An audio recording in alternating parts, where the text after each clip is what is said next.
ಅನುರಾಗದ ಆರಾಧನೆ ಹೊಸ ಬಾಳಿನ ಅಭಿನಂದನೆ ನಮ್ಮನ್ನು ಜೋಡಿಯ ಮಾಡಿದ ಗುರುರಾಯರ ಪಾದಕ್ಕೆ ವಂದನೆ.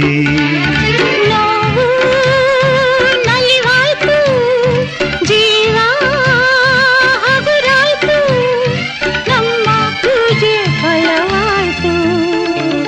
ಅನುರಾಗದ ಆರಾಧನೆ ಹೊಸ ಬಾಳಿನ ಅಭಿನಂದನೆ ನಮ್ಮನ್ನು ಜೋಡಿಯ ಮಾಡಿದ ಗುರುರಾಯರ ಪಾದಕ್ಕೆ ವಂದನೆ.